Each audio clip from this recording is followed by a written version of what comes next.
வணக்கம். Welcome back to my channel. இன்னைக்கு நாம புளிச்சக்கீரையும், சக்கரவள்ளி கிழங்கையும் வச்சு ஒரு கிரேவி எப்படி செய்றதுன்றத பார்க்க போறோம். புளிச்சக்கீரையில இருக்கிற புளிப்பு, அந்த சக்கரவள்ளி கிழங்குல இருக்கிற அந்த இனிப்பு கலந்து, நல்ல அந்த மசாலாவோட காரமா ரொம்ப டேஸ்டியா இருக்கும். சப்பாத்திக்கு ரொம்ப நல்லாருக்கும். சாதத்தோட கூட சாப்பிடலாம். சாம்பார் சாதத்துக்கு கூட ரொம்ப நல்லாருக்கும் இது. இதுக்கு என்னென்ன தேவைன்றத குயிக்கா பார்த்துடலாம்.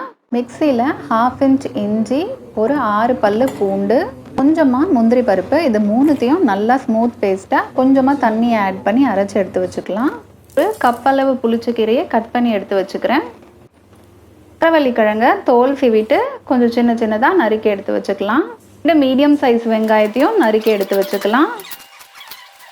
பேனில் 2 டேபிள் ஸ்பூன் எண்ணெய் ஊற்றிக்கலாம்.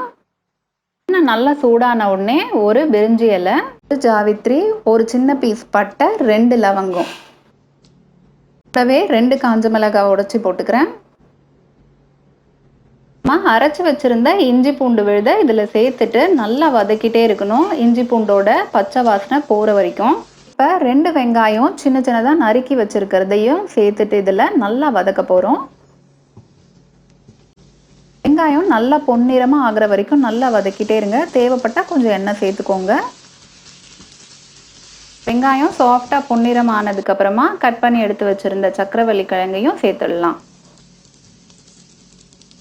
சக்கரவள்ளி கிழங்கு இந்த எண்ணெயிலே கொஞ்ச நேரம் நல்லா வதக்கிக்கலாம்.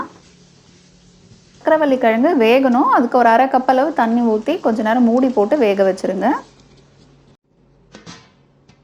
கிழங்கு சீக்கிரமாகவே வெந்துடும். குழஞ்சிட்டா நல்லா இருக்காது. நம்ம கடிச்சு சாப்பிட்ற அளவுக்கு இருக்கணும்.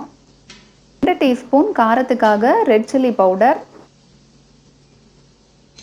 மஞ்சத்தூள், 1 டீஸ்பூன் தனியாத்தூள், இது எல்லாத்தையும் நல்லா கலந்து விட்டுக்கலாம்.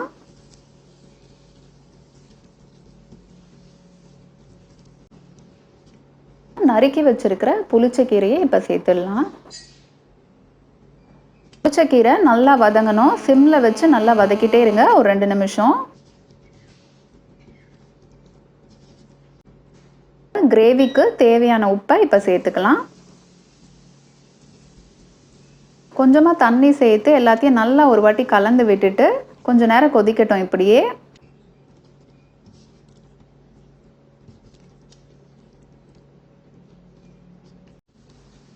நல்லா பிரிஞ்சு வர ஆரம்பிச்சிருக்கு. ஓரத்தில் பார்த்தாலே உங்களுக்கு தெரியும். சக்கரவள்ளி கிழங்கும் அந்த கீரையும் கரெக்டாக வெந்திருக்கு. கிழங்கு பார்த்தாலே உங்களுக்கு தெரியும், குழையில, ஆனால் அது கரெக்டாக வந்திருக்கு. நம்ம கடிச்சு சாப்பிட்ற அளவுக்கு இருக்கும். அது ஒரு வாட்டி நல்லா கலந்து விட்டுட்டு சுவிட்ச் ஆஃப் பண்ணிடலாம். நான் இந்த ஸ்டேஜ்லேயே ஆஃப் பண்ணிடுறேன். உங்களுக்கு பொரியல் மாதிரி வேணும்னா இதை நல்லா சுண்ட வச்சுடுங்க. ட்ரை ஆகிடும். சாம்பார் சாதத்துக்கு, ரசம் சாதம், தயிர் சாதத்துக்கெல்லாம் ரொம்ப நல்லாயிருக்கும்.